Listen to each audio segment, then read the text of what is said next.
Buenas tardes, buenas noches, buenos días a los que lo vayan a ver mañana. Esta presentación de Lisandro Orlo, su trabajo integrador por el Seminario de Patrimonio Funerario que hicimos con la revista Patrimonio Funerario Integral, la Universidad Popular de La Paquita y con el auspicio de la Municipalidad de La Paquita.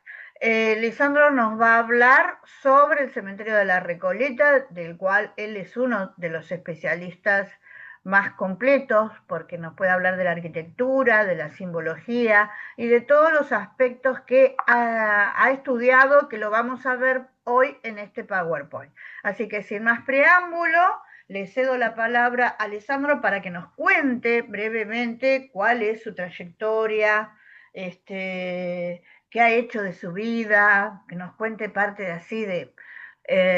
hace poco, los que me vienen siguiendo, que nos vienen siguiendo y conocen a Alessandro, saben que estuvo por Roma y ha sacado unas fotos maravillosas que, bueno, justamente con el hermano Richard hay una propuesta de trabajo en conjunto para que sigamos disfrutando de estos talleres. Me callo la boca, le doy la palabra a Lisandro y espero que disfruten del hermoso trabajo integrador que ha hecho él. Te cedo la palabra. Bien, buenas tardes, buenas noches. Con mucha alegría comparto este trabajo que surge del seminario que hemos hecho. Es mi trabajo final, que seguí las pautas que indicó Graciela para la presentación de este trabajo. Quizás no todos me conocen, es decir, por eso a veces es importante lo que dice profesor de historia. O sea, es importante que sepan que soy profesor de historia para saber qué pasa dentro de mi cabeza, o sea, el tema de cómo pienso.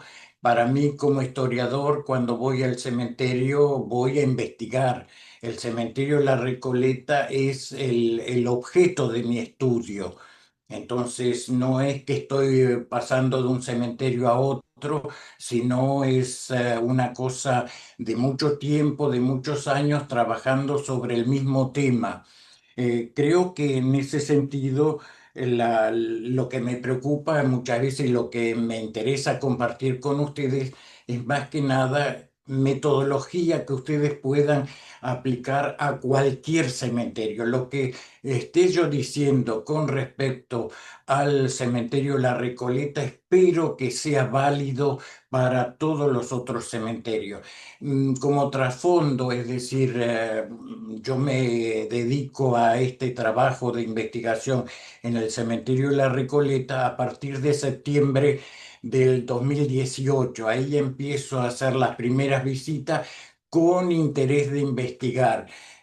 Durante toda mi vida, hasta que me jubilé, he trabajado siempre en el área de la historia medieval, he trabajado en la Universidad de La Plata, en la Facultad de Bellas Artes de la Universidad Nacional de La Plata, y como ayudante de investigación con una persona, una profesora que realmente me formó, que era Nilda Guglielmi, que hace poco ha fallecido y que realmente extraño su presencia y su acompañamiento. Entonces, como profesor de historia, yo tomo el cementerio y creo que todos deben hacer así, como una unidad.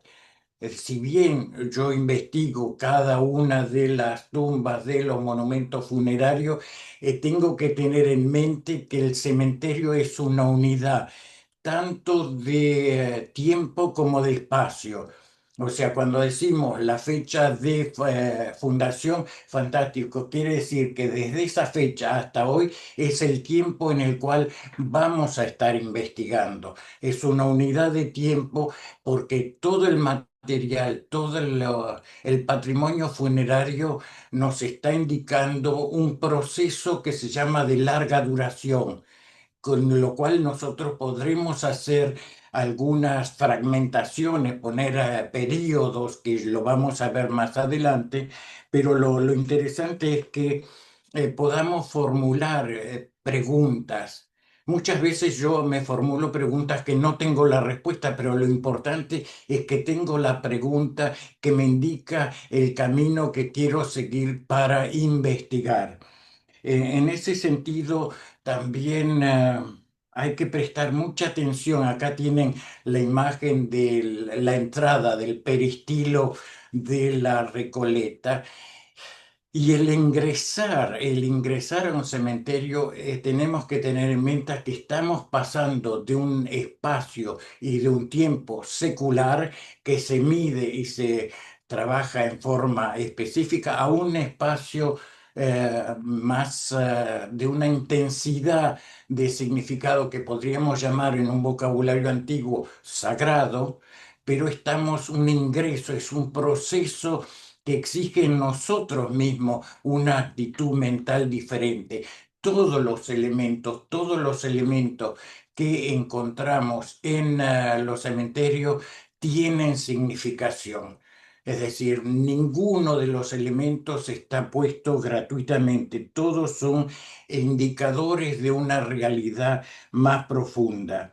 Entonces, el cementerio de la Recoleta es mi objeto de estudio, es una unidad de tiempo y de espacio, y voy desde lo particular, de lo individual, a la síntesis. Y tengo que lograr, a través de toda esa información acumulada, crear una síntesis. Y cada una de mis recorridas por el cementerio lo encaro como una peregrinación, que voy de un paso, de un espacio secular a un espacio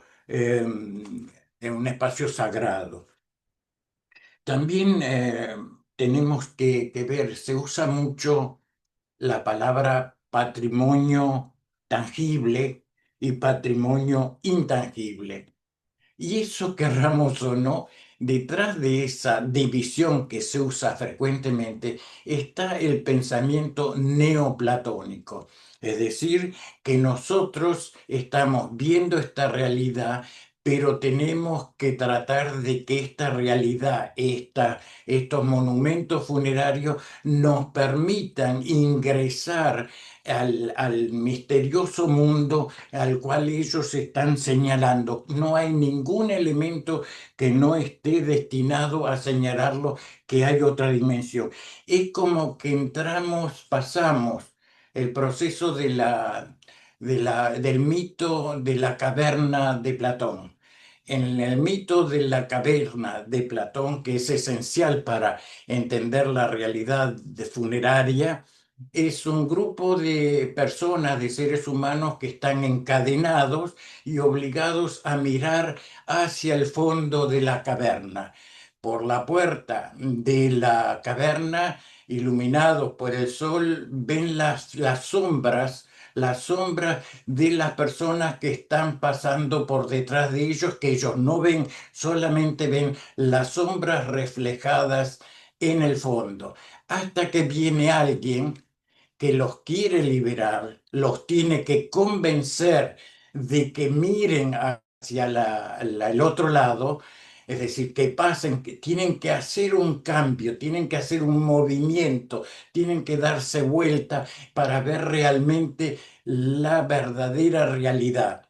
Ese es un proceso que también tiene que hacer toda persona que quiera investigar el patrimonio funerario en esa división de pasar de lo tangible, lo que vemos, a lo intangible, lo que está señalando ese mundo perfecto, que es el mundo que nos quiere introducir. Todos los elementos de cualquier cementerio nos están indicando: tenés que hacer este proceso de conversión, de cambio mental, para poder pasar de lo que te estamos mostrando a esa verdadera simbología, sentido que podemos encontrar. Creo que es interesante mirar nuestro trabajo de investigación como un trabajo hasta de conversión personal.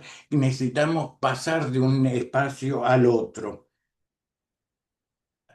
El peristilo, el de la Recoleta, como el de cualquier otro cementerio, es una agenda interpretativa. En el caso concreto de la Recoleta, es muy simple. Quizás de los tres cementerios es la entrada más simple, pero entonces tenemos que preguntarnos: ¿Y por qué hay columnas? ¿Por qué el estilo griego?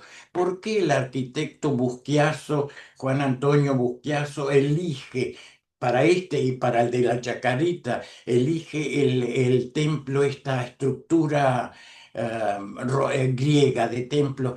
Tiene un mensaje, no es cualquier cosa. Nos está diciendo que estamos entrando al espacio sagrado, a un templo, el espacio sagrado. Cada cosa que acá vemos es una hoja de ruta para la interpretación. Y tenemos también que hacer algo importante, que yo lo descubrí, estoy compartiendo mi propia experiencia: aprender el vocabulario de los arquitectos. Los arquitectos son sumamente minuciosos en la descripción de una obra arquitectónica. Cada elemento tiene un nombre específico y una interpretación. Por ejemplo, acá vemos sobre las columnas, que son columnas dóricas. Eso tenemos que saber, que estas, que son las más simples, son las columnas dóricas. Y tenemos que saber que las que tienen las volutas son las jónicas, y las que tienen todo ese canasto de ramas y de flores es la corintia. Y cada una de esas tiene identidad diferente. Es decir, los griegos le daban hasta sexo. Estas son las columnas masculinas, son las que representan la fuerza masculina. Y arriba tenemos una serie de cuadraditos que se llaman metopas. Y hay tres líneas que las separan, que son los triglifos. Así que es en cada uno de ellos, en cada uno de esas metopas, hay un símbolo. Ustedes podrán decidir cómo la quiero interpretar, desde en clave de muerte o en clave de vida. Es decir, todos los símbolos pueden tener doble o triple interpretación. Depende de ustedes qué es lo que quieran enfatizar. Si van al cementerio y quieren enfatizar la muerte y lo tétrico, lo pueden hacer. En ese sentido, yo me ubico en interpretar la simbología en una clave de vida. De hecho, en el frente tenemos una frase que dice expectamus dominus. Expectamus dominus. ¿Qué significa? Estamos esperando al Señor. Entonces aquí hay también algo que tenemos que tener muy en claro: el vocabulario que usamos. Yo, por ejemplo, enfatizo mucho el tema de hablar del cementerio. Cementerio en griego es el lugar en que se duerme. O sea, la idea de que la muerte, la mentalidad de las personas que construyeron un cementerio, la idea es: esto es un cementerio, es un lugar donde las personas están esperando otro momento, están esperando la venida del Señor, están esperando un tiempo. Y todo el vocabulario que se relaciona, van a ver que de RIP, que en latín es la abreviatura de que descansen en paz. Hay varias expresiones, todas dicen descansar, la paz aparece del silencio, el llamado al silencio.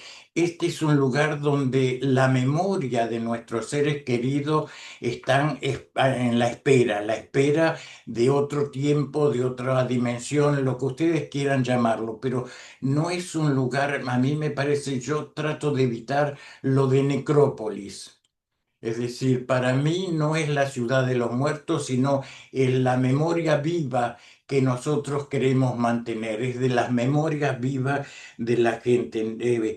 También tenemos que tener cuidado de no es la Recoleta no es un camposanto. Lo fue desde 1822 hasta 1853, donde le quitaron la condición de camposanto. Es decir, camposantos son los cementerios específicamente católicos. No cualquier cementerio es camposanto. Esa distinción, que mucha gente ya no lo hace, me parece importante tenerlo en mente. Eh, pasamos la clepsidra alada. Voy a ver si puedo volver al anterior. Pero en esas metopas que vimos antes, hay 13 metopas, 13 símbolos que ya nos dicen cómo tenemos que interpretar el cementerio. El primero es un círculo. Y eso es algo que para cualquier cementerio tienen que tenerlo muy en claro. Todo círculo, la corona, lo que sea circular en el ámbito del lenguaje funerario es eternidad, lo que no tiene principio ni fin. O sea, ustedes enseguida ven una corona que estoy diciendo, por más que le ponga flores, le ponga ramas, le ponga detrás, debajo de todo lo circular es la idea de la eternidad. La primera metopa que tenemos vemos unos usos y unas tijeras. ¿Para qué tenemos eso? ¿Qué simboliza? Ahí hay otro tema para trabajar, la mitología. Muchas veces, si no tenemos algunas ideas de la mitología griega y o romana, nos perdemos nos perdemos el significado. Estas tijeras y estos usos representan las tres parcas. Había una parca que se encargaba de hilar, es decir, lo que iba a durar la vida, estaba hilando. Otra medía, es decir, otra medía para ver esa vida, cuánto iba a durar, y la otra, que era la inflexible, mismo Zeus no podía convencerla ni modificar sus decisiones, era la que cortaba. Es decir, acá está mostrando la fragilidad de la vida, es decir, la vida no depende de nosotros, dependemos de otras dimensión que van a decir en qué momento se termina. Es decir, no nos habla tanto de la muerte, sino nos habla a nosotros sobre la fragilidad de la vida. El siguiente símbolo que tenemos es el crismón, es la P y la X juntas, que son las dos primeras letras de Cristo, y que es un símbolo que aparece en época de persecución de los cristianos. Lo usan como para no decir abiertamente que son cristianos. Es Lisandro, un- una sí. cosita, porque acá está clavada la placa que dice clepsidra alada, ¿sí? Y todo lo que estás hablando, ¿lo estás hablando para contarnos o tiene una imagen? Está preguntando la gente si deberíamos estar viendo la metopa. Acá tenemos que ver estas. Estoy Bien, hablando de estas. te pido un favor y hacemos una interrupción porque quedaron ahí unas líneas. Por favor, deja de compartir y volvemos a compartir en esta parte. Mientras que vos vas haciendo eso, yo les voy contando otros datos respecto de el cementerio de la Recoleta que tienen que ver con los lineamientos del seminario, que era dar la fecha de creación, la superficie. Bueno, este cementerio es un cementerio que tuvo remodelaciones en 1881 y en el 2003. Tiene 5,5 hectáreas.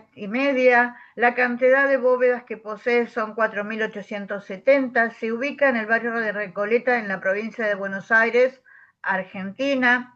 Fue realizado por el arquitecto Próspero Catelín y Juan Buschiazo. Tiene 70 bóvedas que corresponden a monumentos históricos nacionales y bueno, tiene una gran antigüedad superando los años. Tiene una asociación, ADACRE, que es la Asociación de Amigos de Recoleta, y bueno, pueden encontrar varias en redes sociales. Listo, te dejo, seguís vos, Lisandro. Bien, en la tercera metopa, vemos una corona Las coronas siempre se colocan en la cabeza de los personajes y significa, lo relacionamos con la iluminación. La iluminación es decir, si la corona está ocupando la cabeza, es como que ocupa todo el ser. La cabeza es como el símbolo de todo el cuerpo y de toda la persona. Y acá aparece un tema importante que es el tema de la luz y la iluminación, que es también un tema constante en la simbología de todos los cementerios. El siguiente es una esfera con alas, es decir, es el tema de lo universal. Es decir, todo el mundo está bajo la soberanía de este pensamiento, de esta espiritualidad. La siguiente es una cruz con una corona, es decir, también la iluminación que nos llega a través de la cruz. Y esto va a ser importante que lo retengamos cuando vemos los vitrales. Los vitrales no solo es que qué lindo, qué colorido, sino que tienen una teología, tienen un pensamiento cada una de los vitrales. El siguiente es una abeja que mucha gente interpretó como que es una abeja. Actualmente Graciela Blanco, una investigadora, ha dicho que no es una abeja, sino que es una polilla nocturna, lo cual una mariposa nocturna, lo cual me parece que le agrega muchísima simbología, porque esta mariposa nocturna es atraída por la luz y podría simbolizar el alma de todos los difuntos, atraída a esas almas por la luz divina.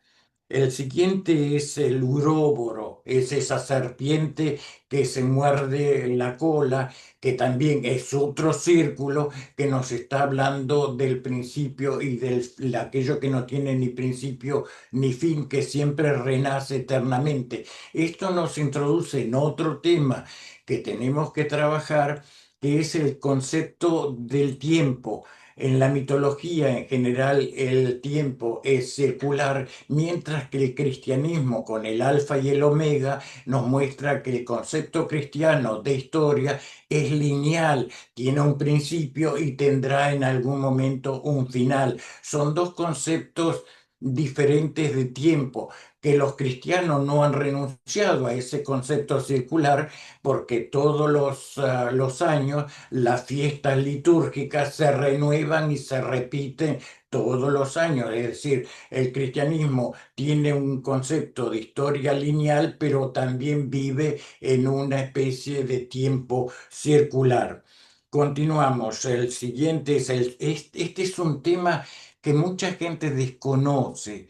Vemos una urna funeraria cubierta por un lienzo, por un género, por un manto. ¿Qué es ese manto? ¿Y qué son? Es decir, es como dos símbolos. Uno significa la muerte, pero está cubierta por lo que se llama el sudario de la resurrección. Es aquel sudario que cubría el rostro de Cristo en su tumba, y que los discípulos y las primeras mujeres que van a la tumba vacía y ya de la resurrección encuentran, y es el testimonio de la resurrección de Cristo. Entonces, cuando vemos un género, un lienzo tapando sea la cruz, sea tapando una urna funeraria, está diciendo la muerte no tiene la última palabra. Nosotros creemos en la resurrección. Las antorchas, aquí vamos a ver Lisandro, antorchas. tenemos un problemita, ¿sí? Vamos a aclararle a la gente. Acá lo que estamos viendo son fotos del peristilo del ingreso al cementerio de la Recoleta. Los cuadros, que son las metopas que comentaste, tienen imágenes, pero no se ven tan grandes, entonces la gente no estaría, la gente, es esta la imagen sobre la que vos estás hablando, ¿no es cierto? No hay más posterior. Es decir, Claro, es decir, no tengo, y es muy difícil tener. sacar fotos de lo que son todo el peristilo. Entonces, la gente está viendo, vamos a aclararle, lo que ven es cada cuadrito es una de las 12, ¿no es cierto? Así es, son Son las 12 dos, imágenes. las Entonces, tres, las 13 metopas. las 13 metopas. Lo que hizo Lisandro fue colocar partecitas de eso. Lo que ocurre es que no se estarían viendo. Después, Pero yo es les... decir, Graciela, no considero que sea necesario verla porque estoy dando indicaciones que pueden usarse en cualquier cementerio. Es decir, en cualquier cementerio aparecen antorchas, antorchas invertidas, antorchas verticales, y lo que quiero hablar que es no centrarme en este peristilo, sino en darle elementos que les sean útiles a las personas. Por ejemplo, a quien estuvo trabajando en el cementerio de San Luis, ver si encuentra alguno de estos elementos. Por eso no consideré tan importante que vean cada uno de ellos, es decir, apenas se ven, yo mismo tengo muchas dificultades porque estos son fotos ya del peristilo de la entrada del cementerio que acaba de ser restaurado. Es Bien, las últimas fotos que tengo. Entonces, lo que yo quiero hablar es cuando vean antorchas, estoy hablando en general, cuando vean en cualquier cementerio antorchas invertidas, ¿qué es lo que significan? bien, yo te transmito lo que están colocando en el chat, nada más. Ya les diste la Mm. explicación. Las personas que necesiten ver esas imágenes, bueno, pueden dirigirse a la página. Hay una página del Cementerio de la Recoleta donde se pueden ver alguna de estas imágenes o ver el video de la presentación de Graciela Blanco que habló de estas metopas. También pueden ir a mi sitio, mi grupo de Facebook, También pueden ir. donde buscan, ponen peristilo y ahí sí están, son fotos muy mediocres, pero también ahí están más detalladas, están puestas en grupo como para que ustedes las puedan ver. Continuamos. Continuamos, Graciela. Sí, sí, Bien. sí, sí, sí. Las antorchas, este es un tema importante. Donde ustedes vean llamas, vean luz, es vida. O sea, las antorchas, tanto verticales como invertidas, son signos de vida. Aún las invertidas está diciendo que aún en la crisis de una muerte, la luz de la vida continúa iluminando esa tristeza. Es decir, no son antorchas que signifiquen muerte, excepto si están en manos del dios griego Tánatos. Ahí sí, es decir, justamente lo que modifica el cristianismo, es decir, Tánatos tiene una antorcha invertida, apagada en muchos casos, o él está intentando apagarla. O sea, el cristianismo a esas antorchas apagadas le puso la luz, la llama, para mostrar que la vida es mucho más fuerte que la muerte. El siguiente que uno ve en este ciclo de símbolos, pero que se van a ver a lo largo de todo el cementerio y de todos los cementerios. Es decir, hay este lenguaje simbólico se reitera en casi todos los cementerios del mundo. El otro es el búho, que no tiene nada que ver con la muerte, sino que tiene que ver con la sabiduría. Imagínense la idea, o sea que estamos entrando a un cementerio donde nos dice que la muerte es un camino hacia la sabiduría, es la culminación de una vida sabia, es decir, el búho es el emblema de Palas Ateneas, es decir, y muchas editoriales, muchas universidades tienen al búho como su emblema, como su símbolo, porque significa la inteligencia. La siguiente, la famosa, esta que yo descubrí ahora durante tiempo, entré al cementerio y no me había fijado que cada una de las puertas tiene lo que se llama una clepsidra alada. Es ese reloj de arena o ese reloj de agua que era en un principio, y el nombre clepsidra significa kleptos es robo y hidra es agua. es decir, aquello que te roba el agua, aquello que te roba el tiempo. Entonces no es trágico, está diciéndonos a nosotros, nos dice a nosotros, aprovecha el tiempo, que el tiempo pasa volando. Y después termina con otro círculo que, como vimos, los círculos en el lenguaje de funerario son siempre eh, son siempre, me perdí, nos está hablando del tiempo que tenemos que pasa muy rápido. Aquí ya hemos hablado de la crepsida alada y seguimos.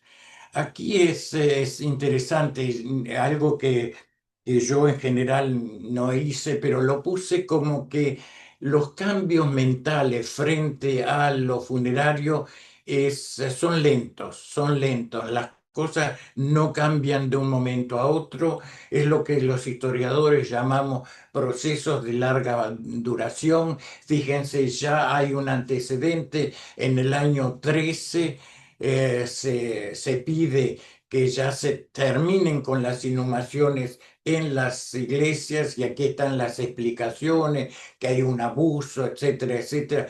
Hay un proceso, pero esto no se va a cumplir. De hecho, en 1822, cuando se crea el cementerio de la Recoleta, tiene muchísima resistencia, en especial a la clase más adinerada, a la clase más representativa. De hecho, las primeras personas en ser sepultadas en el cementerio, uno es un niño, un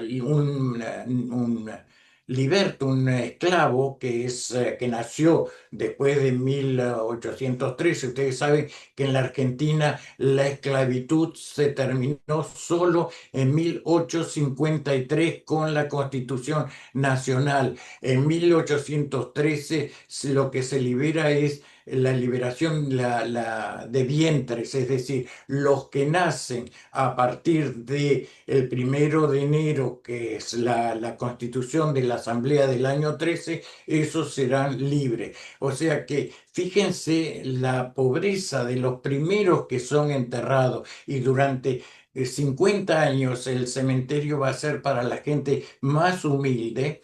Es decir, en ese sentido, el Estado tuvo que hacer un gran esfuerzo para que la gente se enterrara en la Recoleta.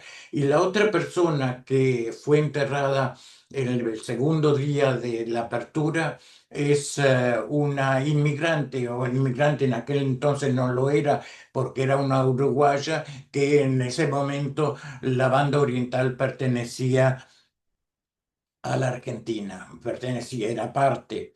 Otro tema que es complicado y aparece muchas veces en el tema de la catalepsia. La catalepsia, hay como todo un temor a ser enterrado vivo por la gente, hay toda una parafernalia que se terminó con este hombre que descubre y difunde el estetoscopio, que con el estetoscopio se puede saber si una persona está viva o está muerta, pero es algo que dura hasta el día de hoy. La gente tiene mucho miedo a ser enterrada viva, y hay una cantidad de leyendas. Aquí hay una de ellas. En el centro ustedes pueden ver la magnífica sepultura, monumento funerario de Rufina Cambaceres. Es una siempre repiten que murió el día de su cumpleaños, que tenía 19 años, que fue enterrada viva, que era porque se enteró que su madre tenía como amante a su novio. Todo eso es mentira, todo es difamación. Por eso a mí me interesaba en mostrar que hay una cantidad de legislación, pero también una cosa, cómo el cementerio se explica a sí mismo. Fíjense estas dos placas que hay al lado. Con la figura de Rufina es como que dicen ella queriendo salir de la tumba, ella no es Rufina, es una alegoría, una hermosa alegoría de Art Nouveau, donde ustedes ven vegetación natural o ficticia, arriba un inmenso lirio para significar la inocencia, la virginidad de esta jovencita. Pero fíjense en la posición. Las otras dos placas que van a encontrar muchísimas en el cementerio de La Recoleta, no sé si los hay en otros lados, es lo que yo llamo un rito de pasaje, es un psicopompo, es una figura que está llevando hacia el más allá, hasta pasar por esa puerta que es la entrada a lo celestial, como quieran llamarlo. Todas esas son las alegorías de las almas de los difuntos que están guiados por una figura que en este caso es un ser humano, pero puede ser un ángel, las figuras que conducen las almas al más allá, puede ser un animal, puede ser un ángel, puede ser un ser humano. Fíjense los detalles de esa placa. Casi todas tienen tres escalones, el número tres, que significan que están subiendo, se están elevando, pasan de un nivel al otro. Y el tres podemos nombrar que son las tres virtudes teologales, la Trinidad. Cada una muchas veces tiene nombre, nobleza, virtud, honestidad, etcétera, etcétera, que por esas virtudes uno va al cielo. Pero fíjense la actitud de que la tumba de Rufina tiene la misma pose de tomándose de la mano de la puerta, el picaporte. Lo único que faltan son las almas de la alegoría de las almas, pero el escultor, que es un escultor del cual hay muy pocos datos, que es un escultor alemán, que viajó a la Argentina en algún momento en aquel tiempo, la coloca en la misma posición que estas dos figuras de psicopompos, que están llevando las almas al más allá, y lo único que faltan son las almas, pero quienes están en lugar de las almas somos nosotros. Nos está diciendo, tengan confianza, no tengan miedo. El pasar de una dimensión a la otra es de una gran serenidad, de una gran paz. Es decir, creo que a veces si uno estudia el cementerio, los cementerios muchas veces se explican a sí mismos. Aquí están las tradiciones, las leyendas infundadas de personas que dicen se murió de catalepsia, lo enterraron vivo. La primera es lo que estuvimos hablando, la segunda es la formidable mausoleo de Alfredo Gat, que es el de las tiendas Gatti Chávez, que también se dice que había hecho un aparato para que te tuviera un timbre, para que si lo enterraban vivo él pudiera tocar y sonaba una campana en algún lado. El tema es que esta tumba se construyó muchos años después de que este hombre había fallecido. Los relatos te cuentan que él ensayaba, iba a ensayar a su tumba a ver si todo funcionaba, etc. Eso es una literatura totalmente sin documentación. Aquí están los reglamentos, o sea, desde 1868 se empieza a reglamentar la forma de enterrar, la forma en que se tenían que seguir los reglamentos, etcétera. Y no solo eso, que en 1884 el reglamento es perfeccionado por esta ley, donde también vuelven a repetir, y acá aparece algo interesante, es decir, que es los registros civiles y los registros de los cementerios pasan a poder del Estado, cosa que le molestó muchísimo a la Iglesia Católica. De hecho, el cementerio durante mucho tiempo se llamó, yo no lo sabía, lo descubro ahora, se llamó Cementerio Católico del Norte. Ese fue el primer nombre. Después lo abreviaron Cementerio del Norte y finalmente la gente lo conoce hoy como Cementerio de la Recoleta. Eso, ese cambio mental de secularizar, decir, bueno, no, ahora son...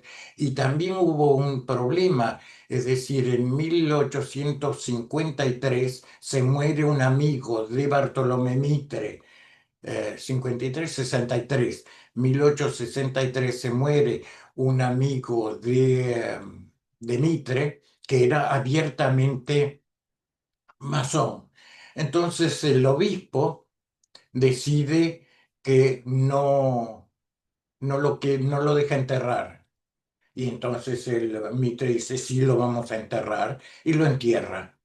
Entonces el obispo, ¿qué hace? Le quita el carácter de camposanto, le quita la bendición, lo cual yo hasta ahora he buscado cómo es la liturgia, cómo es el proceso de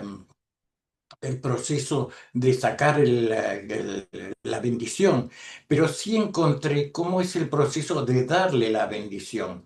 Encontré viendo estos documentos, que es a veces interesante cómo uno encuentra información en el lugar menos esperado. El día que se consagra en noviembre de 1822, cuando se consagra como Camposanto, hay una descripción de la liturgia. Es decir, colocan vean el número, cinco cruces, una en el centro del campo y cuatro en los extremos.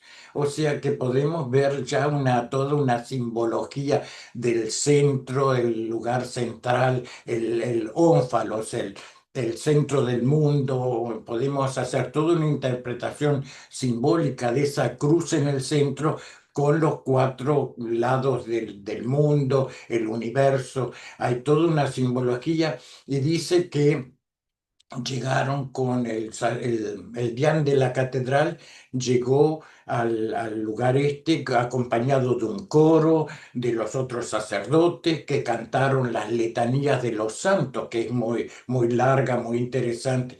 Es decir, cómo uno puede reconstruir la mentalidad del día que lo consagraron a este cementerio. Paramos acá un momento a ver si hay preguntas. ¿Tienen ustedes preguntas? Yo no controlo eso de las preguntas. No, acá en el chat todavía no hay preguntas.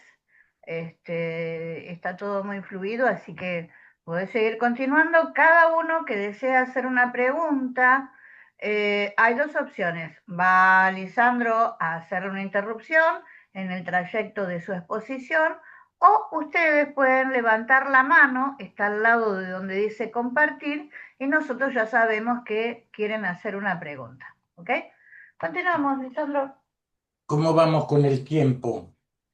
Con el tiempo Tenemos estamos 15. a 10 minutos de las 20, pero no te hagas problemas, ¿seguís? Bueno, muy bien. En el trabajo se nos pedía que pusiéramos el plano del cementerio. Aquí lo tienen con los números de la mayoría de las tumbas, pero en la primera parte, porque hubo extensiones, se fue ampliando el cementerio de lo que era original. Pero si ustedes ven la parte original del cementerio, se dice, ahí habría que ver, lo que tienen al costado es lo que se llama la cruz bautismal.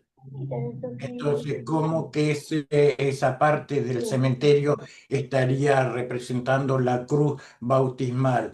O sea, eso sería interesante, cómo consideraban la muerte como un segundo bautismo, es decir, como un proceso de purificación. Es interesante de si esto es real, que lo que se quiso hacer era o se dio por casualidad, pero podríamos hacer una interpretación de la muerte como que es un segundo bautismo, un segundo renacer. De hecho, la idea de nacer a la vida perfecta con el número 8, vamos a ver que hay cantidad de tumbas, de monumentos funerarios que tienen 8 lados.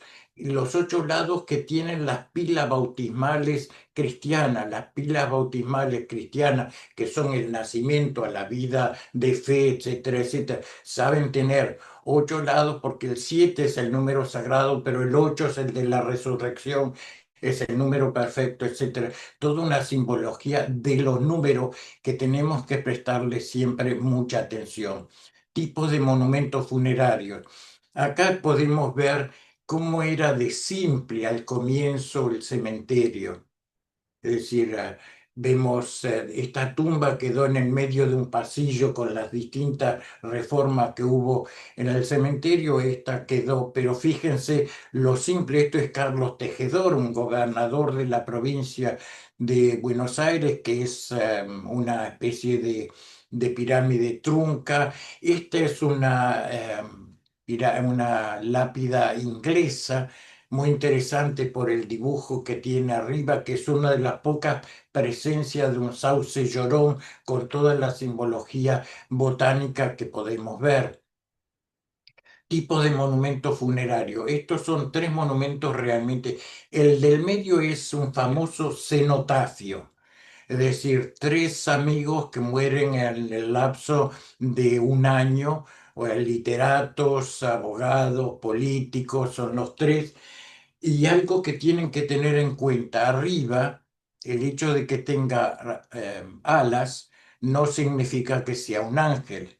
Es la diosa de la victoria alada, es una alegoría griega, la diosa que ustedes la pueden ver, una reproducción muy hermosa en el Louvre, que hay la Nike alada. Esta es la Nike alada y los amigos habían juntado dinero para poner este monumento en la ciudad, pero la ciudad no se lo permitió, entonces terminó aquí en el cementerio.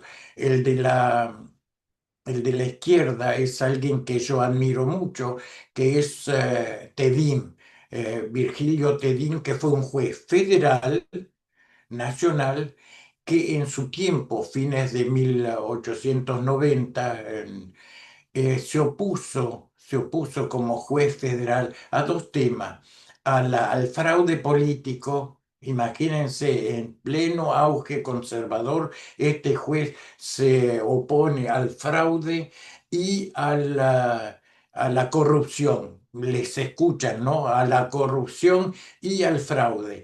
Y este monumento fue hecho por colecta pública. La gente puso el dinero, no es el Estado que le hizo este monumento, sino sus admiradores. Y el otro es el Panteón de los Caídos de la Revolución de 1890, la Revolución Radical, cuando los radicales eran muy, muy contestatarios del sistema del fraude y el sistema del partido político dominante que no admitía elecciones libres. Fíjese, ahí arriba hay también un ángel que como psicopompo está llevando el alma de un difunto al cielo.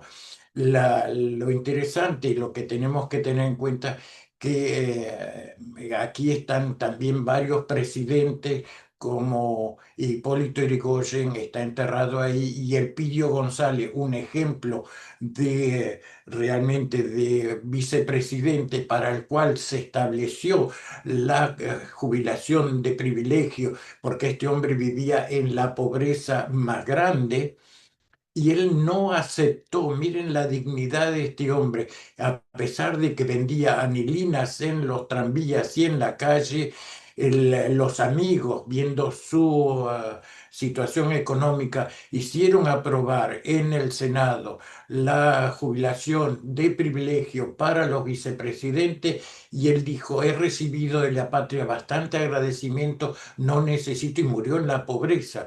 Qué diferencia de mentalidad que a mí me gusta destacar en el juez federal y en este vicepresidente de la nación. Un tema que muchas veces pasamos por alto es la fiebre amarilla. 1871 el cementerio cambia. De ese cementerio de una austeridad muy grande va a cambiar, porque cambia la ciudad, los grupos patricios económicamente elevados que vivían en la zona de San Telmo, el sur de la ciudad, que está llena de mosquitos que transmiten la fiebre amarilla, se fueron hacia el norte para escapar de la fiebre amarilla. Y ese cambio hubo, un cambio social, un cambio en la ciudad, en el barrio empezó a ser el barrio de los ricos. Y también eso produjo finalmente un cambio en el cementerio, porque va a ser el cementerio de ese barrio. Entonces, aquí hay no solo cambio geográfico, de que la población más rica se traslada al norte y abandona el sur, San Telmo, la zona de comienzos de la ciudad, sino que va a haber un cambio de mentalidad. Todas las epidemias, todas las pestes significan cambios de mentalidad. Algunos lo consideran la peste, la fiebre amarilla como un castigo, y entonces el ascetismo, la sobriedad, la penitencia, y otros dije, más, se murieron tanto, disfrutemos de la vida, comamos y bebamos que mañana moriremos. O sea que hay un cambio. 1871 el cementerio cambia, pero no porque alguien quiera organizar algo, sino por una peste el cementerio y la ciudad cambia. Las dos personas que aparecen en ese cuadro están justamente enterrados en el cementerio. Ahora vamos a entrar en los estilos arquitectónicos. Los estilos Le, arquitectónicos, sí. Lisandro, perdón, perdón, perdón. Acá estás teniendo a toda tu audiencia muy entusiasmada. Aldo Tomatis pregunta, creo que es de Perú, pregunta, bueno, te dice que es maravilloso los detalles que brindás, y te pregunta que esto lo puedes responder ahora o lo dejamos pendiente para lo que estábamos hablando hoy, de dar eh, otro tipo de simbología, la simbología numérica, todo eso que me comentabas. Él pregunta qué significa el número 3 hacia el ámbito cementerial y si hay relación con los militares. No sé a qué se refiere. Y después, Patricia Hernández dice, excelente. ¿Cómo enlazas el área monumental funeraria y su simbología con la historia argentina? Un placer escucharte. Y sí, Aldo Tomatis es de Perú, así que está en vos responder las preguntas. Rápidamente, los números tienen muchísima importancia, todo. No, no, no están relacionados con los militares, sino con la espiritualidad, con la mitología. En especial, por ejemplo, el número 3 es la Trinidad, las tres virtudes teologales, la fe, la esperanza y la caridad. Fíjense en justamente estamos viendo el monumento funerario de Dorrego, que fue una figura importante. Tiene tres escalones que no son necesarios, es decir, hay cantidad de monumentos que tienen son un símbolo, el 3, el 5. El 5 pueden ser las cinco llagas de Cristo, el 4, los cuatro espacios cardinales, los siete pecados capitales, es decir, tienen muchísimos los números, pueden tener tanto una historia anterior al cristianismo con simbología, o el cristianismo le fue dando una simbología muy específica. Eso es interesantísimo, la simbología funeraria de los cementerios. Acá tenemos justamente lo que se quiso hacer un panteón de los héroes, pero fíjense la simplicidad, yo llamo esto la simplicidad republicana. Ustedes pueden poner fracciones y unirlas, no están todas en el mismo lugar, pero es decir, estas son las tumbas que representan la simplicidad republicana, la virtud de la simplicidad. Es durante el primer periodo del cementerio. Esto, como ven, las fechas de los personajes, del Dian, que el Dian Funes fue trasladado con esa manía de los argentinos de llevarlo muerto de un lado para otro y no dejarlo descansar nunca en paz. Esto sería ahora un cenotafio porque ha sido trasladado a la Catedral de Córdoba como muchos otros próceres argentinos. Fíjense acá la estructura esta del neoclásico y uno se pregunta, ¿y por qué quieren poner neoclásico? Es decir, no es suficiente para mí decir esto es un neoclásico. ¿Por qué? Es decir, acá está el espíritu democrático. Es decir, nosotros queremos una república democrática. Entonces vamos a las fuentes de lo que se supone la democracia. Nos identificamos con los valores de la Grecia democrática. Aquí hay todo un discurso político, no solo arquitectónico. Cuando miramos estos monumentos, tenemos que decir, ¿por qué eligen esto? ¿Por qué eligen este estilo? Especialmente coincide con el periodo de 1853 hasta el fin del siglo, que es la organización institucional del país. Y todos estos monumentos van a decir, nosotros estamos con la democracia. El estilo arquitectónico, el neorrománico, que también es bastante presente, es como que frente a ese movimiento positivista, laico, que se quiere, es como decir, bueno, nosotros continuamos con nuestra idea de religiosa. Y aquí aparece como que hay una añoranza, ya no pueden ser enterrados en las iglesias, no pueden tener las familias más adineradas su capilla privada como se tenía durante la Edad Media y hasta el entrado ya el siglo XIX.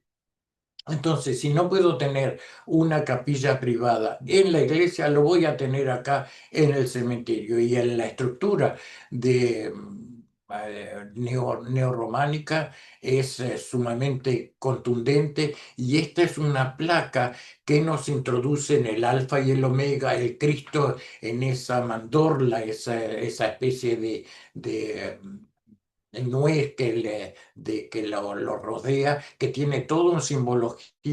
Uno tiene que ver sobre qué lugar está apoyándose los pies. A cada cosa hay que es decir, aparece la idea del tiempo, alfa y omega, la primera y última letra del alfabeto griego, pero ahí está significando la historia y la vida tiene un comienzo y tiene un final y empezamos que en ese final, fíjense los dedos de Jesucristo bendiciendo cada detalle. Si yo tuviera tiempo, podemos una sola foto, podemos estar el tipo de cruz que tienen, qué tipo de cruz, por qué está arriba, el eje del mundo. Es decir, podemos hacer toda una interpretación. Aquí el neogótico. El neogótico siempre también acompaña el mismo sentimiento, es una reacción ante la secularización del pensamiento político y social. Es decir, aquí hay como una reacción del catolicismo frente a un movimiento de secularización. Entonces, como ustedes pueden ver, no puedo tener una capilla sagrada en la iglesia, la tengo en el cementerio. Esa es la actitud mental. El neoegipcio, acá tenemos que tener muchísimo cuidado porque tenemos que distinguir, porque la gente dice, ah, el neoegipcio es masón. Yo creo que uno tiene que tener más información para decir que son masones porque hay modas, es decir, primero hubo una moda muy antigua, en la época de Julio César hubo una moda que todos los emperadores romanos se trajeron a Roma cantidad de pirámides egipcias. Roma es una de las ciudades que tiene más pirámides egipcias, tiene como 14, 15 en las principales plazas de Roma. Hay una columna egipcia original, una pirámide, una columna egipcia original. Entonces tenemos que distinguir. Cuando descubren la tumba intacta de Tutankamón, hay otra oleada de moda. Entonces, esto es moda, esto es masón, esto es estético. Ahí yo pido en general, bueno, explíquenme, todo esta, la de la derecha es de una de las mejores, más hermosas tumbas neoegipcias, con detalles como esto está en la puerta, el detalle de la flor de loto, cada uno de estos elementos está tomado de originales egipcios la del centro es una mezcla, ¿no? Es decir, ahí tienen que tener en cuenta que ningún estilo arquitectónico funerario son puros. Son una mezcla, hay distintos, son una reinterpretación. No quiere decir que sea neoegipcio puro, sino que son reinterpretaciones del momento de aquello que les parece interesante. El neobizantino, esto es algo que trajeron los inmigrantes como una añoranza de sus países de origen. Esta es la que tenemos acá en la izquierda. Hay una virgen hecha con el estilo bizantino. Acá fíjense la cúpula y ahí es una cosa que podemos hablar. ¿Qué significan, qué simbolizan las cúpulas en el lenguaje simbólico funerario? Tiene 8 lados. Y la luz viene por 8 ventanitas. Entonces podemos ver que tiene una simbología de luz, la luz que entra por 8 partes, que significa los 8 lados, nuevamente la pila bautismal, la bóveda, estas bóvedas son imitaciones de la bóveda celestial. O sea, es la bóveda que está cuidando lo que hay debajo. Hay todo un análisis de toda esta bóveda que es sumamente rico. Frente a tanta cosa extranjera, hay una reacción nacionalista, hay dos, una la neocolonial, es decir, frente a tantas cosas francesadas, tantas cosas inglesas o egipcias, volvamos a lo colonial. Hay una recuperación de aquello que las clases dirigentes eh, descalificaban, todo lo español era visto como pobre, como bruto, como ignorante. Hay todo un movimiento comenzado por Ricardo Rojas, en especial el escritor, de una recuperación de una identidad nacional. A ver. En ese mismo movimiento se intenta, estos son dos tumbas, dos bóvedas que intentan recuperar el estilo en una interpretación muy art déco de la cultura, las estatuas aztecas, el estilo azteca. Esto no tuvo mucho éxito, pero son ejemplos muy brillantes, muy destacados de una reinterpretación de la arquitectura la arquitectura prehispana como una arquitectura funeraria. El Art Nouveau. El Art Nouveau es el paraíso recuperado, es decir, es los inmigrantes frente a los excesos de los estilos anteriores, y eso hay que relacionarlo. Los estilos no están ahí dispersos, son un diálogo, tienen un diálogo entre ellos. Este reacciona, este quiere mostrar esto, es decir, es lo que ustedes tienen que ver. ¿Qué están mostrando los estilos arquitectónicos? Fíjense, esto es sorprendente encontrarlo en un cementerio, encontrar esta casi apoteosis de la vegetación, palmas, látigos de plantas que suben, bajan. Es realmente un movimiento, que hay un optimismo. Esto está acompañando el proceso previa a la Primera Guerra Mundial, Segunda Guerra, entre esos periodos. Este estilo es abundante, pero la inmigración muestra el optimismo que tienen. Es decir, la muerte no se ve como algo fatal, la muerte se lo ve como una entrada a una vida perfecta, es la recuperación. La muerte es el camino que nos permite recuperar el paraíso perdido. Frente a esos estilos aparece otra reacción. Bueno, déjense decir, la hecho despojarnos de todo. Es demasiado, es el Art Deco y también la idea lo usan mucho los inmigrantes o las dictaduras. El Art Deco va también a estar influido por las vanguardias de inmigrantes en Argentina que quieren mostrar nosotros somos el progreso, nosotros somos la vanguardia frente a lo conservador, frente al pasado, que son los otros estilos, nosotros miramos el futuro. Este es me parece, en un principio me costaba interpretar, digo, ¿qué están diciendo? Es decir, el minimalista o los influenciados por el Bauhaus, es como que hay un arquitecto que dice, los adornos son un crimen. Es decir, la austeridad industrial sería. Todo tiene que tener una finalidad útil y cambia la idea mismo de la muerte. Fíjense, antes teníamos puertas muy sólidas que mostraban la diferencia entre los dos espacios. Acá es como que hay una continuidad, desaparecen los escalones, es decir, todo está en el mismo plano, hay una continuidad en el espacio externo al espacio. La mirada puede penetrar en el espacio porque hay como una continuidad, una concepción de la muerte diferente. Es decir, no hay ruptura, hay continuidad. La muerte está integrada en la vida y en una sobriedad con el uso, es decir, todos los elementos que están ahí tienen que tener una utilidad.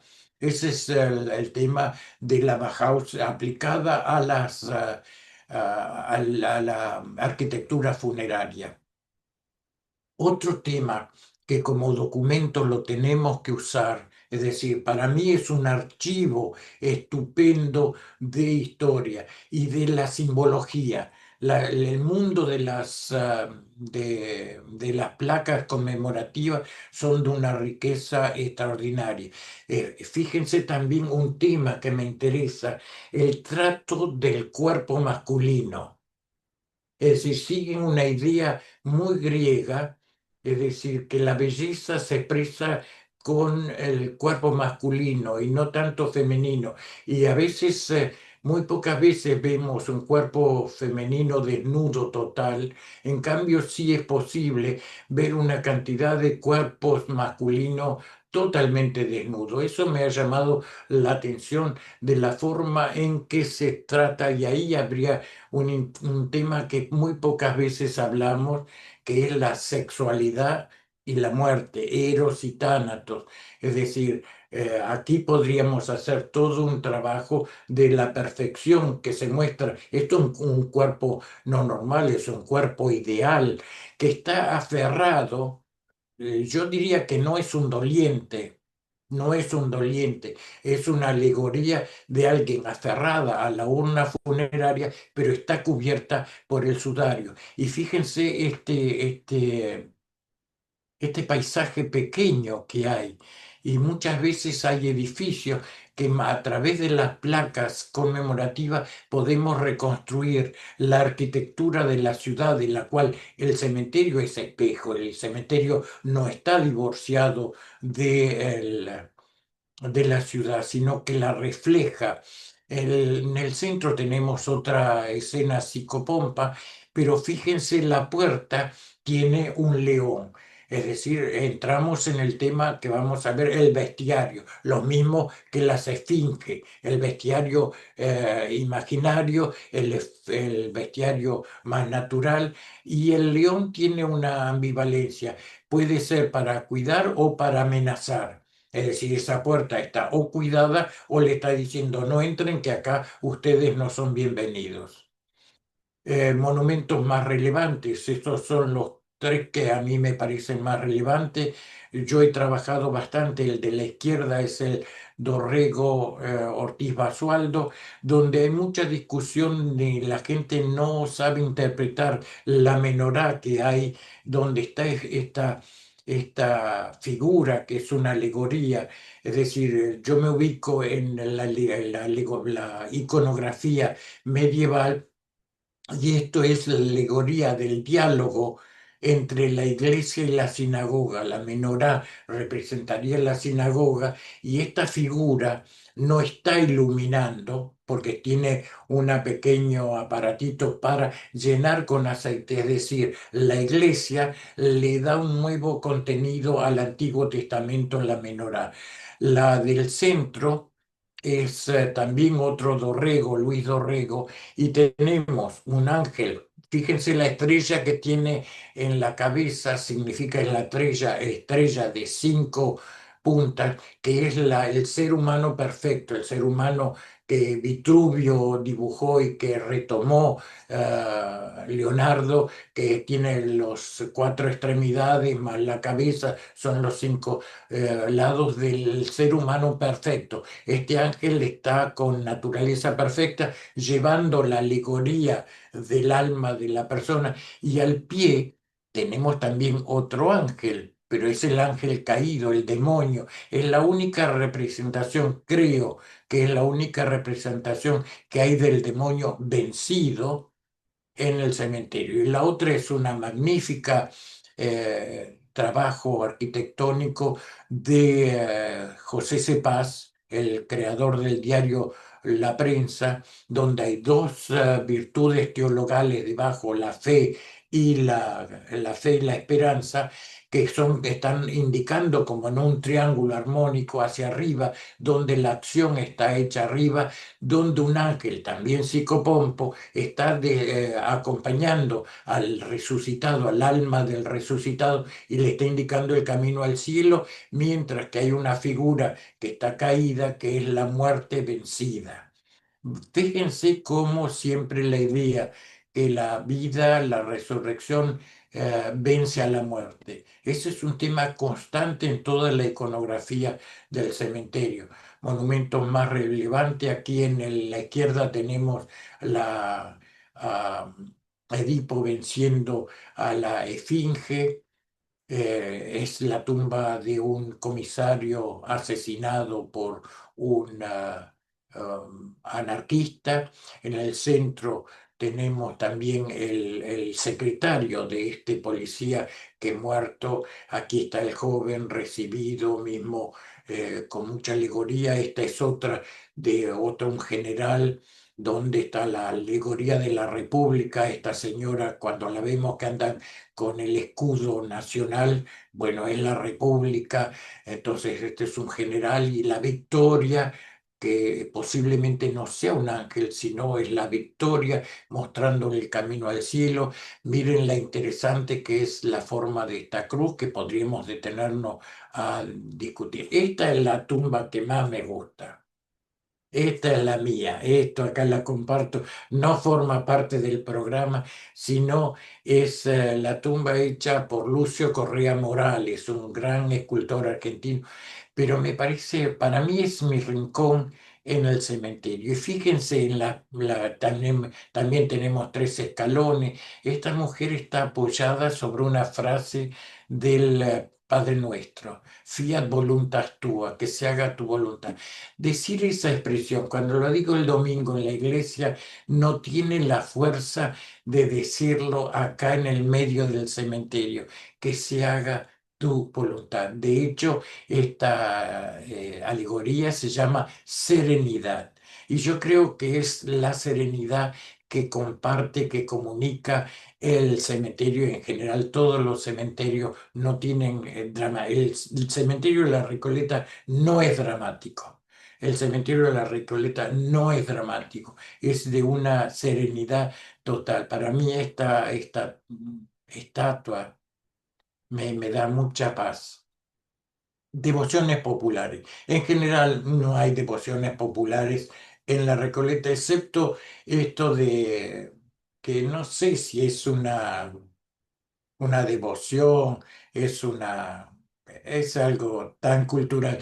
todas esas cositas blancas que hay, cista blanca, es los que quieren tener un buen casamiento, ponen tanto en la iglesia de Santa Felicita, hecha en memoria de una persona asesinada, Felicitas Guerrero, que fue asesinada por el día que se iba a comprometer con su segundo marido, que había quedado viuda con una gran fortuna.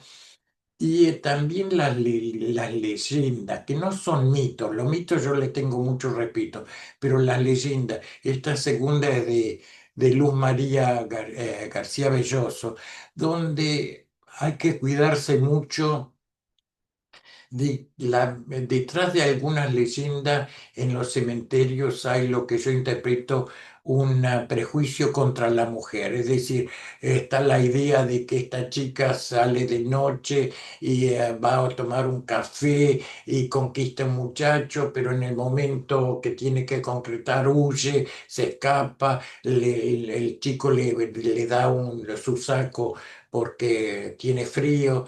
Es decir, creo que si uno lo analiza desde el punto de vista psicológico, es lo típico de la mujer histérica. Te muestro, pero no te doy.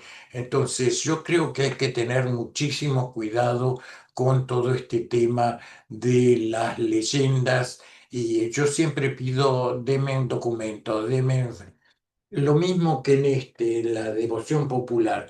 Y este es interesante, hoy estaba leyendo un libro que comentó mucho en el día de ayer de Mircea Eliade, el historiador de las religiones. Esto la gente lo llama el Cristo central y es muy difícil explicar que esta figura de un anciano es el Cristo central. Entonces uno tiene que ver, ¿no es el Cristo central? ¿Quién lo hizo? Lo hizo Pedro Sonsabriano. ¿Quién es este escultor?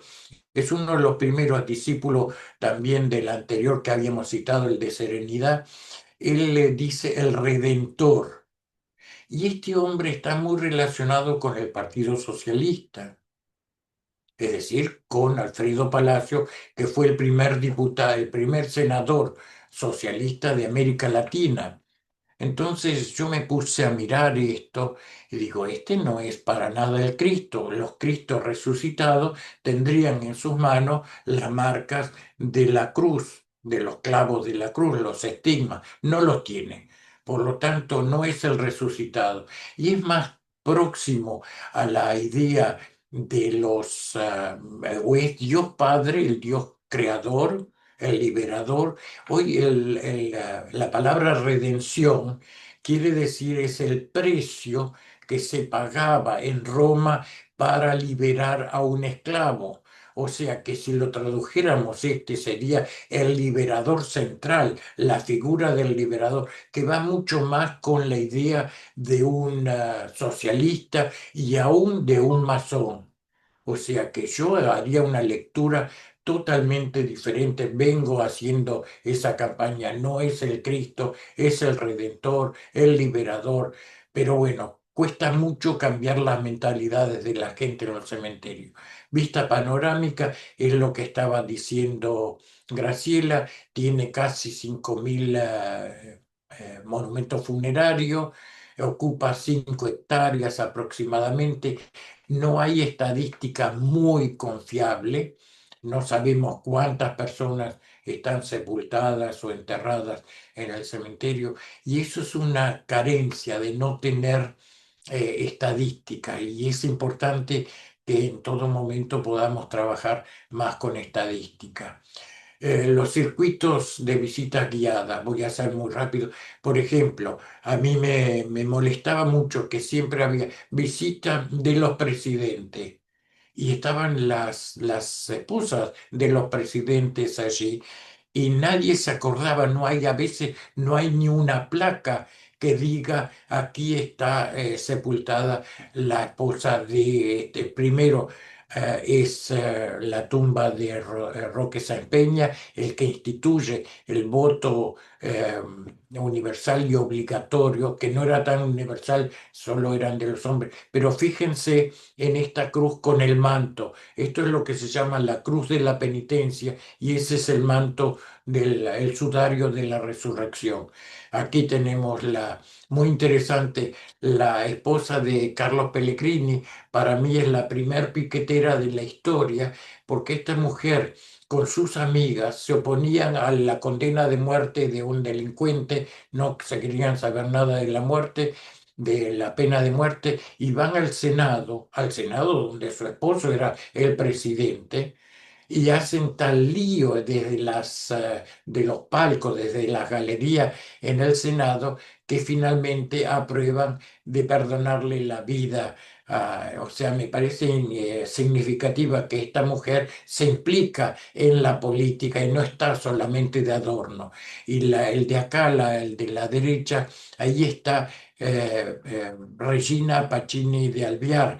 Regina Pacini con Alvear son el gran amor de su vida. Y lo interesante es que aquí en la tumba de Alvear hay dos políticos que por hacer política terminaron casi en la miseria. Uno es Carlos María de Alvear, que termina en los Estados Unidos muy pobre, y el otro es Marcelo, su nieto, Marcelo T. de Alvear, que también por hacer política termina sin fondo. Y Regina queda con muy poca plata, pero ella hace una cantidad de obras de beneficencia, entre ellos la Casa del Teatro existe hasta ahora. Los Ángeles, esto es un tema a trabajar. Es decir, tenemos que tener bibliografía. Para hablar de Los Ángeles no podemos decir cualquier cosa. Tenemos que decir de dónde saco la información, qué libro estoy siguiendo, qué bibliografía.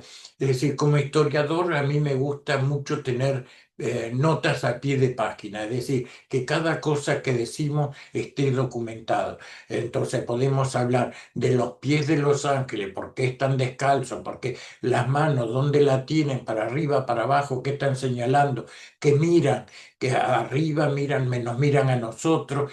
Además, hay toda una discusión sobre la naturaleza, el ser de los ángeles.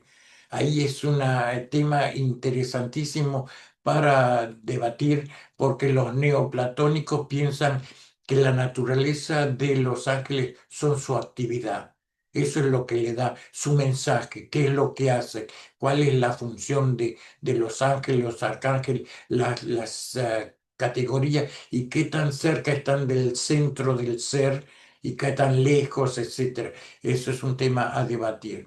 Otra visita, los bichos, los animales, el bestiario funerario, que es de una riqueza enorme. ¿Qué significa? Los grifos que vemos a la izquierda, el águila que vemos, ¿es un águila o una cóndor?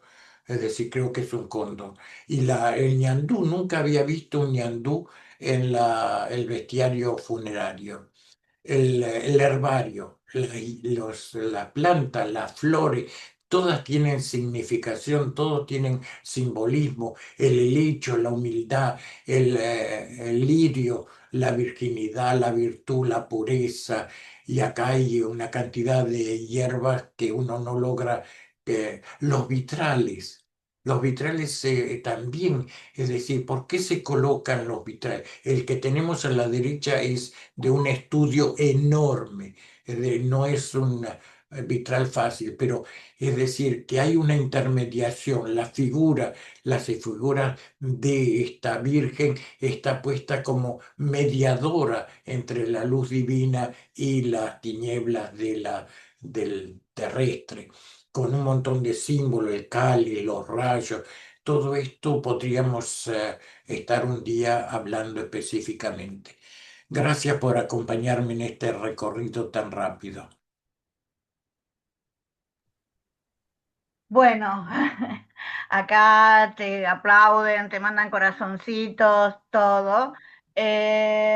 Acá Roberto Saltos de Cuba, no sé si está en Cuba Roberto Saltos, porque nunca sé dónde está, Te preguntaba, cuando estabas hablando sobre la cruz que remata la edificación tiene algún significado. No recuerdo cuál era el monumento, pero quería saber eso. Y después Aldo Tomati, también de Perú, preguntaba por qué los mausoleos góticos en Sudamérica, o por lo menos en el cementerio Presbítero Maestro, no cuentan con las famosas gárgolas. Bueno, Aldo Tomates, el mismo, te dice maravilloso, una Biblia viva. ¿Vieron? Así es, Lisandro. Por eso yo agradezco muchísimo su generosa capacidad para contarnos todo eso y darnos otra mirada, porque no es solamente la mirada, bueno, tenemos la antorcha así, la ponemos acá. Esta es la biografía de Juan Pérez, que nació tal día y murió tal día, hizo esto, hizo aquello. La mirada que plantea Lisandro y que fue la que me gustó para que hiciera esta presentación del cementerio de la Recoleta fue eso, darnos una mirada mucho más amplia. Obviamente que lo que propone Lisandro es, eh, es mucho más dificultoso porque requiere de tener un mayor conocimiento, una mayor lectura, comparación, análisis personal. Hoy, Lisandro, estaban aquí comentando en el chat esto de, bueno, un monumento no es solamente tenemos el estilo tal o cual. ¿Por qué está ese estilo? ¿Cuáles fueron las razones, las implicancias históricas, sociales, económicas de un determinado lugar que nos está dando una pauta diferente? ¿Y esto qué nos permite? Nos permite ir a otro cementerio y hacer, por analogía, una comparación entre lo que tenemos nosotros visto y lo nuevo a ver, y ahí encontrar, como yo lo digo en los seminarios, qué tenemos de similitud y qué tenemos de diferente, qué lo hace único e irrepetible al cementerio que estemos viendo o qué hace a ese monumento funerario único. Lo de Lisandro es para escucharlo 1000 veces. Tenemos planificado que él tenga todo un mes y nos cuente todo esto, pero es tanto lo que sabe, tanto lo que puede contarnos, que bueno, estamos estructurando de qué manera, qué es lo que va a dar primero, porque es esa la verdad. Te repito las preguntas. Había un monumento, no recuerdo cuál, que tenía una cruz que remataba en una cruz y bueno, te están preguntando si esa cruz que remata un monumento tiene algún significado. Patricia Hernández te dice esto. Bueno, me dice a mí, muchas gracias Graciela por invitarnos a este espacio tan enriquecedor y gracias por cada uno de los invitados a disertar. Los mejores son los disertantes. Te doy la palabra, Lisandro. Mira, la cruz es un tema que podríamos trabajar en algún momento. También hay que ver, justamente yo quiero hacer algunas investigaciones al lado, porque la cruz tardó mucho en ser un símbolo cristiano.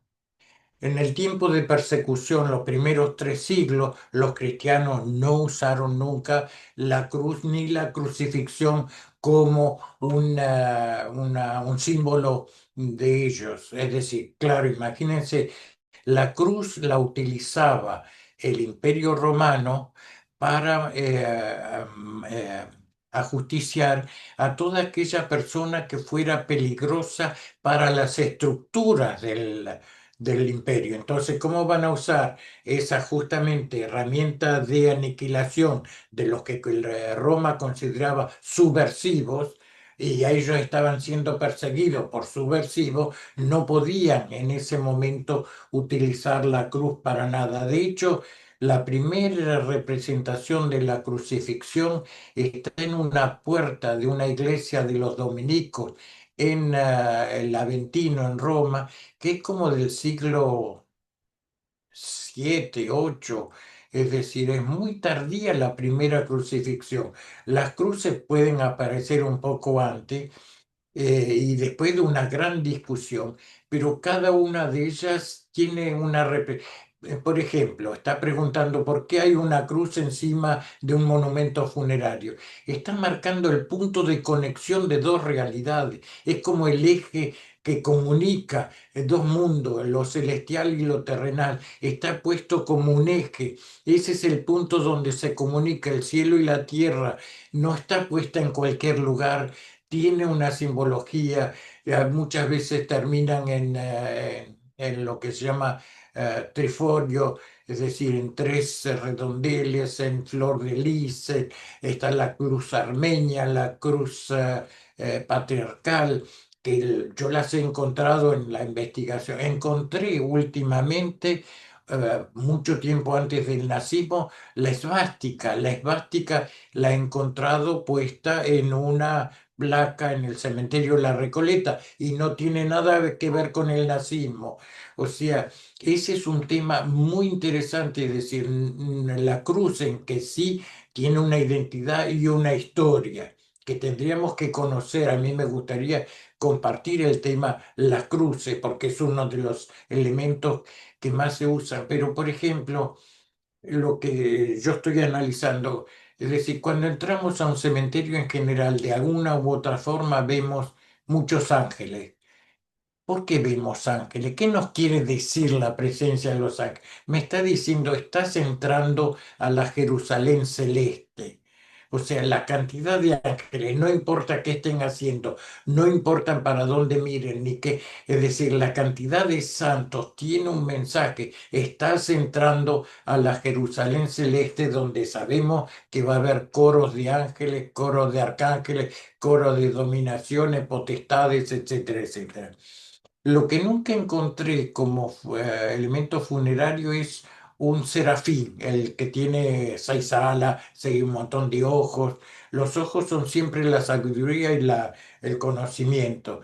Y más cuando están puestos en un lugar que no es el rostro, es decir, en la sala, todo eso tiene una simbología que es interesantísimo conocer, divulgar, compartir.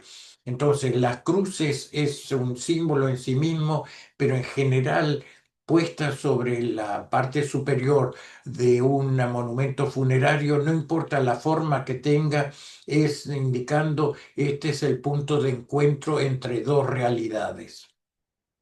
La otra pregunta que era, Graciela. Pensé que tenía el micrófono abierto. El hermano Richard quiere hacer unos comentarios. Y la otra pregunta, me parece que...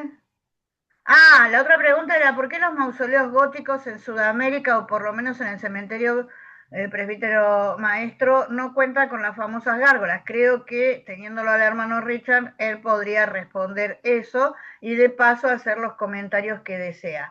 Hermano Richard, te cedemos la palabra. Sí, ¿qué tal? Buenas noches. Bueno, aquí en Perú ya es noches. Bueno, primero, sobre lo de las gárgolas, de verdad que no tendría la información exacta, por lo cual no me atrevería todavía a mencionar algo. Siendo el cementerio católico y como se construye en la época, en 1808, de su inauguración, mejor dicho, entiendo que hay un contexto ahí en la que probablemente no se ha incluido este elemento religioso o no religioso en todo caso. Los dos comentarios que quería hacer era respecto a lo que Lisandro quizás mencionaba sobre el cementerio de la Recoleta con respecto si existía algún proceso ritual eclesiástico para considerar ya no un camposanto a un cementerio, ¿no? Entonces, entiendo yo, porque recuerdo esto, lo conversé con algunos hermanos de La Salle que están en Buenos Aires, cuando les pregunté por los cementerios, me hablaron de la Recoleta. Alguna vez me indicaron ellos que hubo un problema de carácter civil y también religioso por el enterramiento de un masón o francmasón que estuvo a punto de ser enterrado y se negó a recibir los sacramentos en la iglesia, por lo que este masón, teniendo como pariente en ese momento, si mal no recuerdo, al presidente de la República del país, hubo un problema con, en este caso, con la autoridad eclesiástica que entiendo, porque estuve buscando a ver quién era el obispo de esta época y entiendo que el obispo se llamaba Mariano José de Escalada, ¿no? Por lo que se va a negar esta, o se va a quitar esta condición de camposanto que entiendo también está incluido dentro del derecho eclesiástico conocido como el derecho canónico, que habría que revisar las precisiones y entiendo que al no cumplirse la finalidad de no ser un cementerio netamente católico y más este problema que hubo, pues hubo digamos, quite de condición, ¿no? Entonces, quizás esto habría que revisarlo más profundo, digamos, desde el punto de vista más histórico, ¿no? Para que ayude un poco a comprender el tema, ¿no?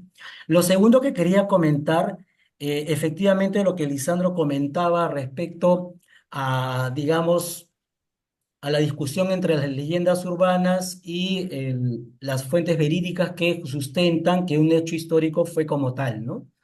Entonces, sí, de repente, porque, estimado Lisandro, yo he escuchado esta historia de catalepsia. Aquí en Lima ha llegado esa historia de esta persona enterrada ya en la Recoleta, eh, pero a ninguno de lo que yo había escuchado, por lo menos decir que esta era una leyenda urbana, nunca nos mostraron las fuentes, ¿no? O dónde sustentar esto para justamente hacer un diálogo entre la leyenda urbana y, por supuesto, lo que la historia real de verdad cuenta. Más bien, por ahí si Lisandro, tuvieses esta información que justamente pueda establecer esta dialéctica con la leyenda urbana respecto de la persona que supuestamente fue enterrada por este tema de catalepsia, ¿no? Para que justamente se pueda ampliar el terreno, ¿no? Aquí en el presbítero maestro, los guías especifican bastante bien al inicio qué es leyenda urbana y qué no lo es, ¿no? O lo cuentan a veces como leyenda urbana, pero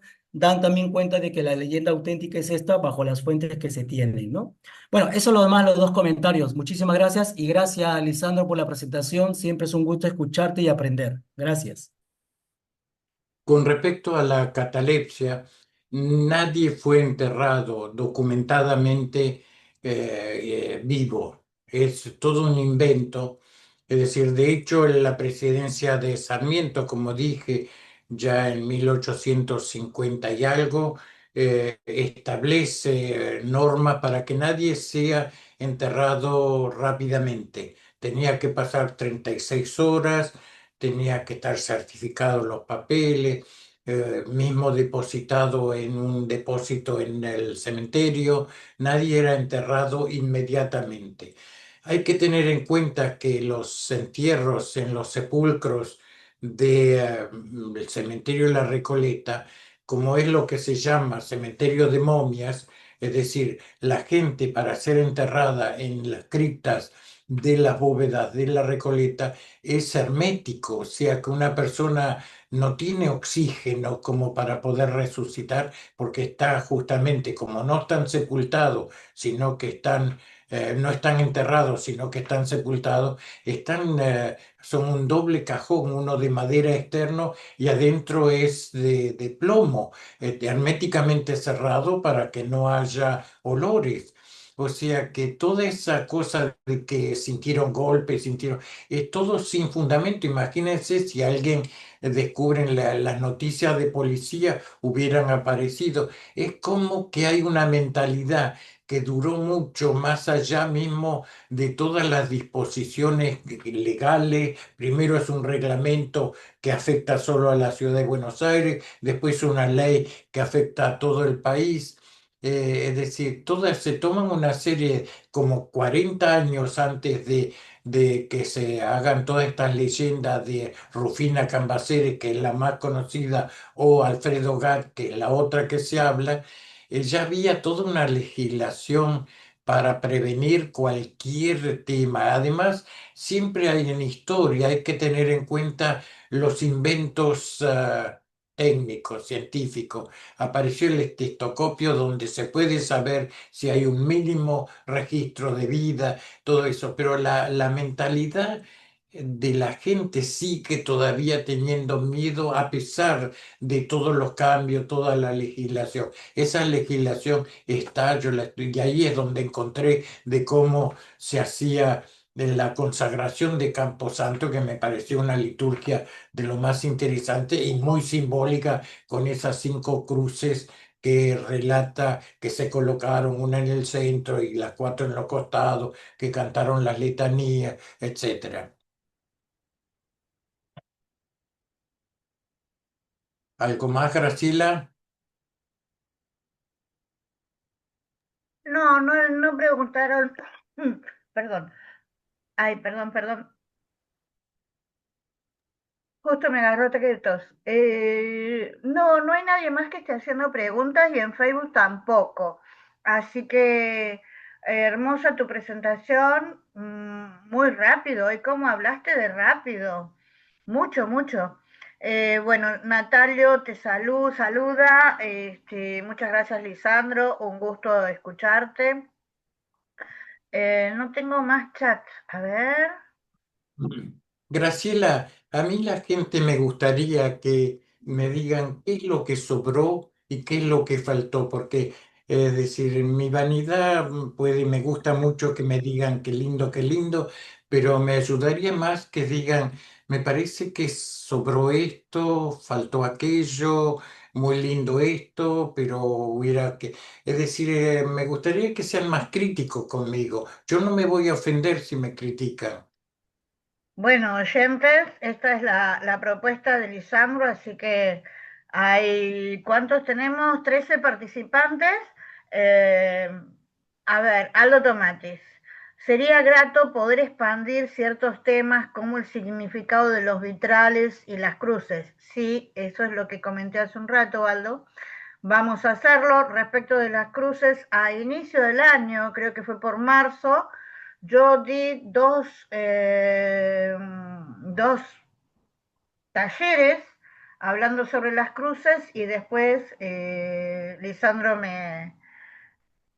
me sustituyó porque yo estaba con un problema de salud y también hizo unas exposiciones muy interesantes. No recuerdo si era el herbario que diste en esa época, Lisandro. O sea, Estoy ahora justamente con el tema vitrales, estoy haciendo un PowerPoint para estudiar la piedad, la devoción, la mentalidad religiosa que se expresa a través de los distintos vitrales, cuáles son las devociones religiosas más importantes, por ejemplo, cuando aparece en mucha fuerza el Sagrado Corazón. He encontrado mucho sobre el Sagrado Corazón de Jesús y también algunas cosas del Sagrado Corazón de María en una presencia muy fuerte en el cementerio de la Recoleta de la Virgen del Carmen, y que no tiene nada que ver con los militares, sino con una actitud con relación al purgatorio. O sea que todos esos vitrales me están revelando un poco por número cómo es la piedad de la gente, la cantidad de santos que hay, cuáles están, cuáles no están también. O sea, qué sé yo, algunos de los vitrales con santos tienen que ver con el nombre del titular, decir, Juan Bautista va a aparecer San Juan Bautista, Santo Domingo aparece con un domingo. O sea que, pero por ejemplo, no he encontrado ningún San Francisco, lo cual me parece muy extraño. He encontrado el cura de Ars, he encontrado mismo María Magdalena, que me costó muchísimo descifrar que era María Magdalena.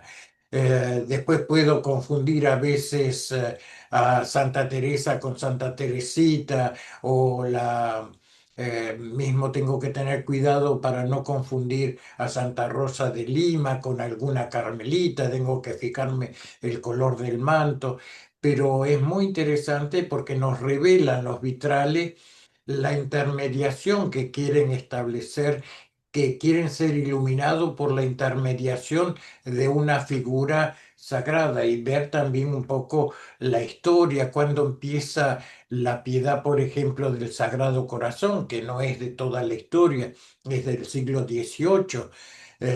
Algunas otras nos revelaría un montón de cosas. En eso estoy trabajando. bien. Roberto Saltos, dice, si bien la parte teórica fue excelente, con la simbología sería más completo, sería más completo Con fotos, con creo que dice. gráficos o fotografías que acompañen a dicha presentación. Considero que sería más ilustrativo y comprensivo para los que estamos iniciando en este tema muy interesante e importante. Sí, Roberto, el tema es, ahora igual te doy la palabra a Lisandro para contestarle. Nosotros tratamos de dar una orientación, tratamos de dar una parte gráfica, porque es tan amplio todo lo que se abre a través del mundo funerario que tendríamos que estar horas. Fíjate, en este momento son las 20:48, empezamos a las 19, van casi 2 horas de grabación de esta presentación. Así que entiendo que sí, con gráficos es mejor, pero a veces no podemos graficar todo lo que estamos diciendo. ¿Compartís lo mismo, Lisandro? Creo que tiene razón, es decir, lo único que hay que tener en cuenta que esto es el trabajo de integrador de un seminario. O sea, yo no tenía toda la libertad de hacer detenidamente. Fue un panorama general. Yo creo que a mí me parece también muy importante de poder mostrar tomar foto por foto, detalle por detalle y analizar, decir esto simboliza tal cosa, lo vemos acá, ver distintas versiones del mismo símbolo, detenernos en los símbolos. Por eso, cuando hice el bestiario, uno se podía detener en cada uno de los animales. En este momento también uno puede hacer en cada vitral, se podría decir, este es el vitral tanto, miren los atributos. ¿Por qué digo que, por ejemplo, tengo algunos vitrales que sé que es un santo, pero no tengo la menor idea quién es decir, porque no tengo fuente para decir quién es. La otra vez, la santa esta, San María Magdalena, me costó mucho descifrar. Dije, ah, pero lleva un pote de ungüento, entonces es María Magdalena, pero no me atrevía al principio porque no tenía forma. Pero me parece muy, muy importante de que cada cosa que uno diga pueda mostrarla en imagen, y ya que, es decir, eso es el patrimonio funerario. Me parece una sugerencia formidable. Bien, estamos en las 2 horas 45 segundos. Hemos superado, estás igual que el último taller que dio Evelyn Rodríguez. Así que bueno, les agradecemos muchísimo. Excelente presentación. Quedan muchos temas para hablar. Y dada la magnitud de explicaciones que da Lisandro, para poder ampliar todo lo que dice y graficar todo lo que dice, tendríamos que tener 3 fotos para analizar por cada disertación. Vamos a ir armando esas presentaciones para que puedan tener una mayor explicación de esto. Bueno, me despido de todos. Nos vemos el próximo miércoles con otra presentación de los trabajos que corresponden al Seminario Latinoamericano de Patrimonio Funerario, que ya terminó. Ahora estamos realizando el Seminario de Simbología Funeraria. Ayer fue el primer módulo, lo pueden ver en el canal de YouTube. Ya está subido y del cual también participa Lisandro. Así que van a poder tener más información. Muchas gracias, Lisandro. Muchas gracias a todos. Cerramos la grabación.